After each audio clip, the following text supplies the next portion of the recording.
তীব্র দাবদাহের মধ্যেই পানীয় জলের সংকট। ঝাড়গ্রাম জেলার বিনপুর ২ নম্বর ব্লকের এরগোদা অঞ্চলের রাজকুসমা, জমিরডিহা, ফুলবহড়া, জয়পুর সহ পার্শ্ববর্তী গ্রামগুলিতে তীব্র পানীয় জলের সংকট দেখা দিয়েছে। বারবার জানানো সত্ত্বেও তৃণমূল কংগ্রেস পরিচালিত এরগোদা গ্রাম পঞ্চায়েত ও বিনপুর ২ পঞ্চায়েত সমিতি ওই এলাকায় পানীয় জলের কোনো ব্যবস্থা করেনি বলে অভিযোগ গ্রামবাসীদের। ঝাড়গ্রাম জেলার বিনপুর ২ নম্বর ব্লকের এরগোদা অঞ্চলের রাজকুসমা, জামিরডিহা, ফুলবহড়া, জয়পুর সহ পার্শ্ববর্তী গ্রামগুলিতে তীব্র পানীয় জলের সংকট দেখা দিয়েছে। যে কয়েকটি টিউবওয়েল রয়েছে তাতে অল্প জল পড়ে, সে জল খাওয়ার অযোগ্য। সেই টিউবওয়েল থেকে যে জল বের করা হয় সেই জল ঘোলা জল ব্যবহার করা যায়নি। পাতকুয়াগুলি শুকনো হয়ে গিয়েছে, পুকুরে জল না থাকার মতো। দূর দূরান্ত থেকে জল এনে গ্রামবাসীদের ব্যবহার করতে হচ্ছে। সংকট, জলের সংকট প্রচুর। পানীয় জল ভালো নেই, টিউবওয়েলের জল ঘোলা, পুকুরে জল শুকিয়ে গেছে, খাবার অযোগ্য জল।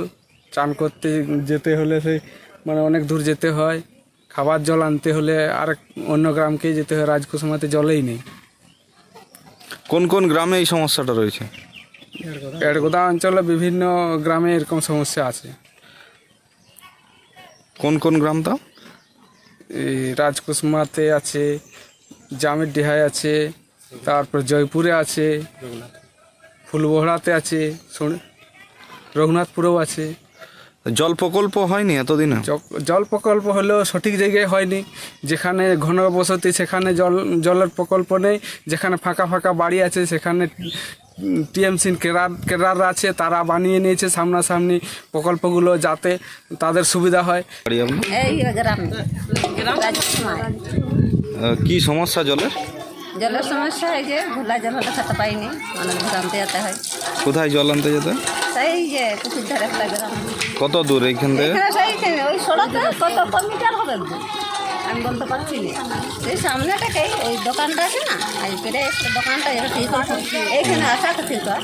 তোমার এই যে পাশের গ্রামে জল আনতে যেতে?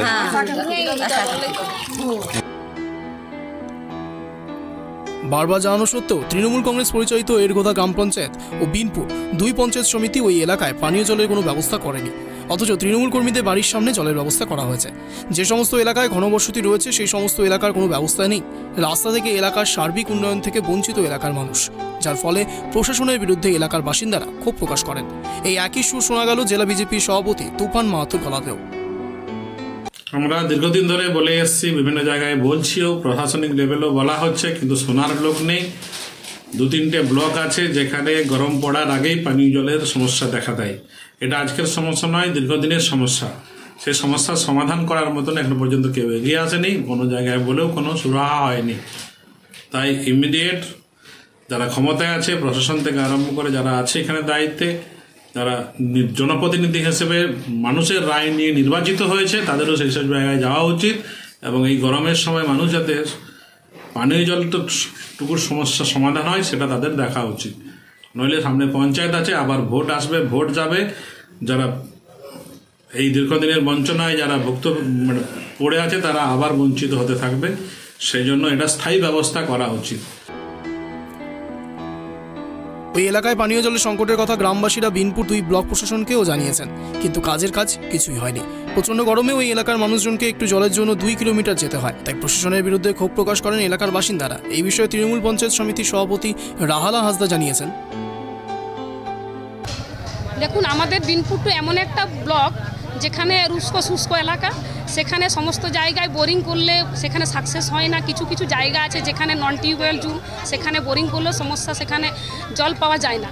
তো সেক্ষেত্রে আমাদের জেলা থেকেও নির্দেশ আমাদেরকে দিয়েছিল ব্লককে, আমাদের পাশাপাশি যে জায়গাগুলো রয়েছে যেখানে বোরিং করলে সাকসেস হবে, তো সেই জায়গাগুলো আমাদের ভেরিফিকেশন হয়ে গেছে বিএলআর দপ্তর থেকে। সেই সব জায়গাগুলোতে আমাদের পিএইচই দপ্তর থেকে বোরিং হবে এবং সেক্ষেত্রে সেখানে পানীয় জলের সমস্যা আমাদের বিনপুর 2-এর প্রায় সমস্যা সমাধান হয়ে যাবে। স্বাধীনতার ৭৫ বছর অতিক্রান্ত হওয়া সত্ত্বেও কেন তারা পানীয় জল থেকে বঞ্চিত তা জানতে বারবার প্রশাসনকে জানিয়েছেন, কিন্তু কোনো উত্তর পায়নি গ্রামবাসীরা। গ্রামের বাসিন্দা দুঃখিনী নায়ক বলেন, এই এলাকার প্রতিটি মানুষ পানীয় জলের সংকটে ভুগছে। এক কলসি জল আনতে অন্য গ্রামে যেতে হয়। প্রচণ্ড গরমে তাই একটু জলের জন্য সকাল থেকে অন্য গ্রামে গিয়ে লাইন দিতে হয়। কবে পানীয় জলের সংকটের সমাধান হয় সেদিকে তাকিয়ে রয়েছেন এলাকার মানুষজন। ঝাড়গ্রাম থেকে সুমন পণ্ডিতের রিপোর্ট, ট্রাইব টিভি।